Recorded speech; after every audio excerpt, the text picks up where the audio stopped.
Well, not being an expert, I think what I've learned today is that the challenge is that there isn't enough of it. So getting connected is the main challenge. I think in 2015 to imagine that there are countries in the world that they don't have a plan to fully be connected at broadband speeds for most of their population is a big risk and is also a worry, not only for economic reasons but for health, education, a number of social reasons. So if the state of play is that there isn't a roadmap to get the Pacific nations connected, then the region and New Zealand and Australia needs to help make sure that there is one. As we know, in the Pacific, the biggest challenge is really our distance. We've got thousands of kilometres of water between us and major countries like the States and Australia and New Zealand. And whereas in the major countries they can connect to the internet usually by cables across the land, we have to connect by cables under the water, which are hugely expensive, or by satellite. So infrastructure is a big issue to be able to bring internet of a similar quality and price to what other people in the world, or the developed world, are enjoying. So huge challenges there. I think it's finding the right business, or the right businesses that are actually going to implement it and cost effectively, and cutting through the chaff that's going to be there, and being bold enough to really find out the answers. And I think taking a step back and looking at what problems are and what are the bare bones basic things that they need to solve as a community, and then moving forward from there. I think the obvious challenge is geography, and I think also there's not a great understanding of exactly what kind of connections the Pacific community most needs. I've just been sitting at a table of people talking about the ties that bind and the things that keep them apart, and I think the problems are as much political as geographic. So we can solve some of those questions. We're really on the way. Distance, cost, lack of of the reason to put it out. One of the things that I haven't heard much about today was bringing connectivity to small business people. The challenge that we see in the market that we're addressing, the reason why we saw that those islands needed so much connectivity is because they are lowly populated, they are very remote, and they have a fairly modest willingness to pay. And so those three elements drove us to design the system that we design in order to sustainably serve them. The main challenges are ensuring affordable ICT access, and that's not as easy as it sounds, because many of the Pacific Islands are very remote, spread over a large geographical area, and it's a challenge to connect all the Pacific inhabitants at a reasonable price, simply because of where they live and the difficulty of providing access to such remote locations. I'm an economist, and so I look at the costs and benefits of various projects, and it's very difficult to reconcile some of the financial costs with direct financial benefits. However, if we look at the overall, the big picture, there's so many socio-economic benefits to be had through ICT that really at the end of the day, the investments need to be made. The main challenge, and the one that's really standing out at the moment, is the expense, especially for us in Tonga. And that is because of the economies of scale. The population that the particular piece of technology for us in Tonga is such that it will cost us, because the spread of the cost is over a smaller population, of course. And I think in the region at varying levels, it's the same thing. We have fibre optic in Tonga, so that's expensive. And even though it is expensive and the operating expenses are quite high, the internet and the use of the internet by unit is probably half of what it used to be under the satellite when we had satellite.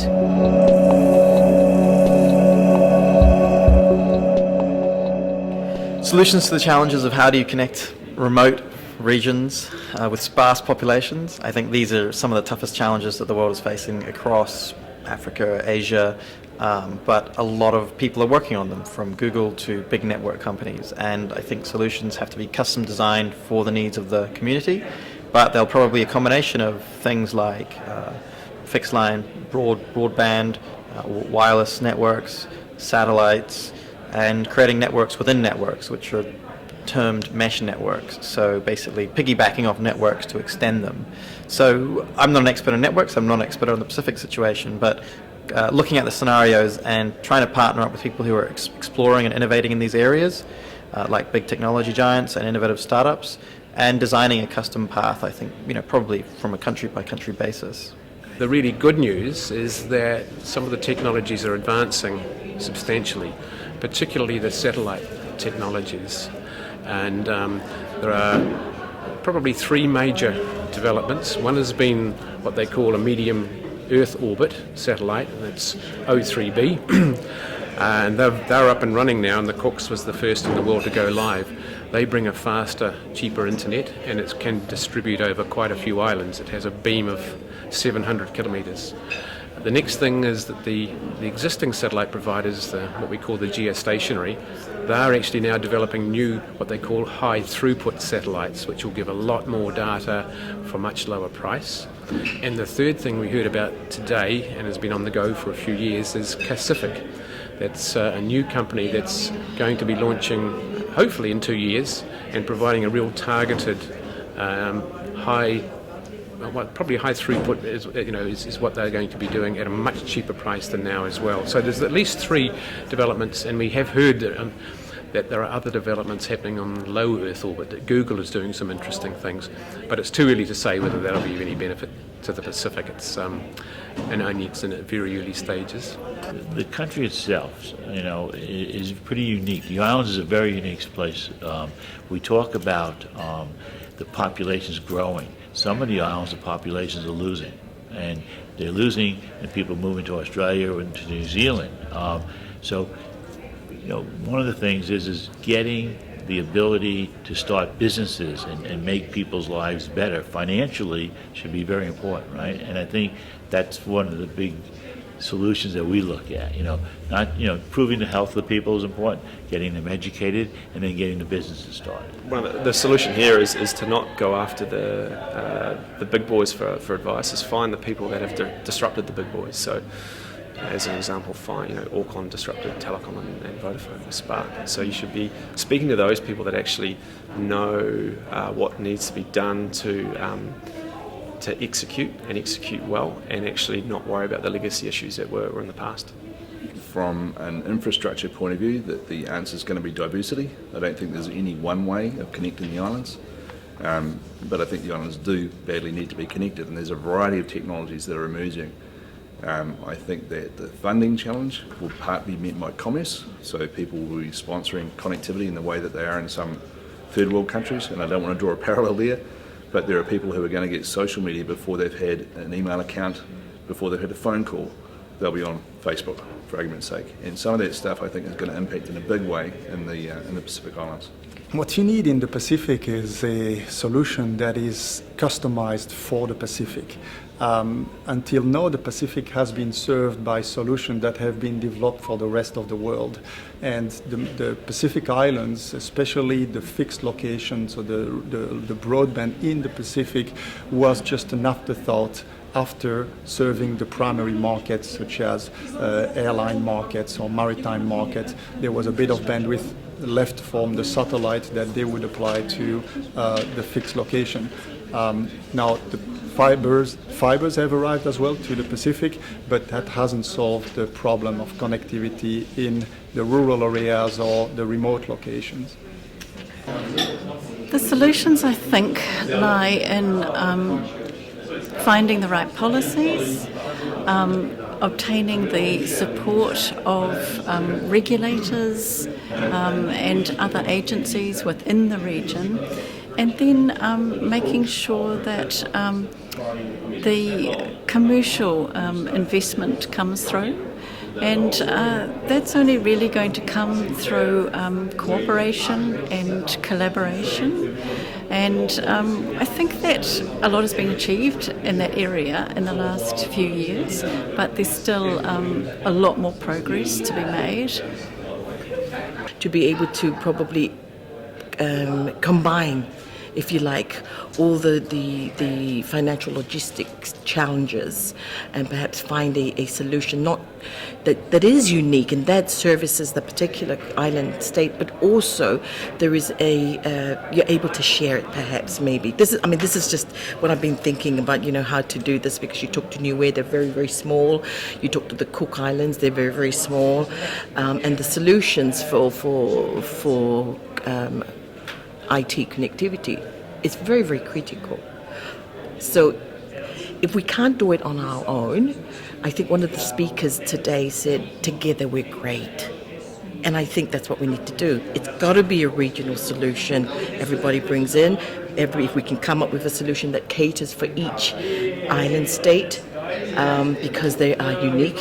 Every island state has their own unique nuances, even though everybody seems to lump us in and say they're all Pacific Islands, they have the same. We're not. Samoa, as close as it is to Tonga, we have different logistical problems, challenges. I think the solution is that it's got to be across the board. And just to add to that, one of the speakers referred, I think Jules referred to it, that the Pacific Island Telecommunications Association is a really good forum for information sharing and for solutions. So solutions can be discussed and proposed in such associations such as the PITA.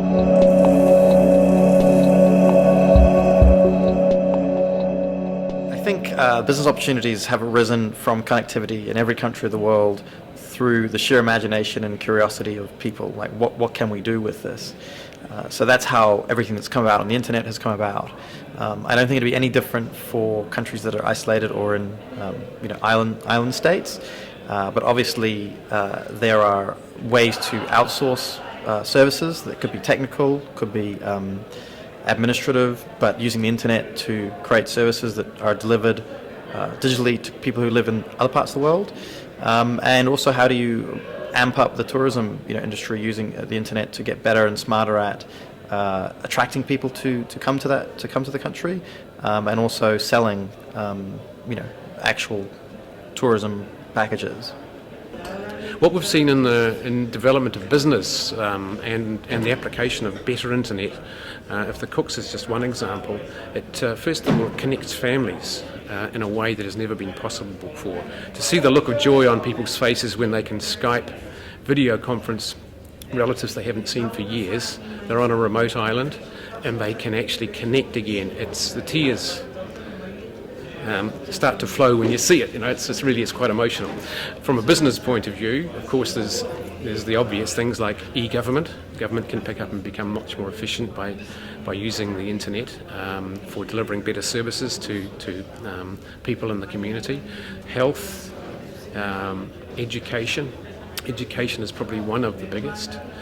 But to see also the kids pick up their mobiles, usually mobiles, and the applications they will use, of course, is social media, but in connection with the way the educationalists are working these days, it becomes a learning tool as well, and can connect them to essentially any educational institution in the world. I think the ability with better infrastructure is that not only can the local community upskill and improve how they're taking part in globalisation or the tech community, but also how they can attract people to their community as well. So it's an amazing place to work, and I'd be pretty keen to move to a beach somewhere if I could, if the infrastructure was there and work, because that's the way the world is moving. All the businesses out there are trying to deliver services no matter where you are, no matter what you do. And I think isolation is only geographic now. Yeah. Most of my work involves social media. And in this day and age, a brand is nothing more than a label for your social reputation. So I think if the Pacific community is interested in building its brand, extending commerce through the region, then it really needs to look at the way that it develops its social reputation and creating markets for goods and products that are unique and indigenous to the Pacific Islands. I think there's huge potential for that. Once Pacific deploys its satellites, its satellite is a completely different version of the regular satellite that have been deployed over the Pacific so far. It's a type of connectivity that use very focused, high-power connectivity beams that are sent from the satellite to each island. That allows everybody, even on the most remote island, to get access to high-speed, low-cost connectivity, even with a small terminal. So that actually enables every school, every government department, every police station, every local shop to have a high-speed internet at the cost that you would get in Auckland or in Sydney or in any Western country that is well connected. So that, of course, will enable those communities first to learn better, to do better business, and to develop a higher resilience against, any disaster, basically. So what we see is that without connectivity that would be provided across the whole Pacific, the Pacific will actually gain in terms of economic development 5 times the cost of what Pacific will cost to the Pacific. So in other words, they have a lot to gain from a deployment like ours. Well, I see huge advancements for the Pacific people in terms of education, in terms of healthcare, and in terms of business opportunities, because most businesses in the Pacific are small business. They're run by families or individuals, and opening up connectivity for some of these small businesses means opportunities for more revenue and opportunities to save costs. So at that very micro level, there's going to be huge change if we can improve the situation with access and connectivity. And this will have knock-on benefits, not just for the economy, but for the social well-being of people in the Pacific. Yeah, for Tonga, I think if we're able to manage the pricing of the internet connectivity, then there's huge implications. As it stands for now, we have our pricing is such that we launched 3G and the fiber optic over 2 years ago, and it hasn't attracted the foreign investment that we expected, and that is because the pricing of the connectivity is quite high. It's comparatively high.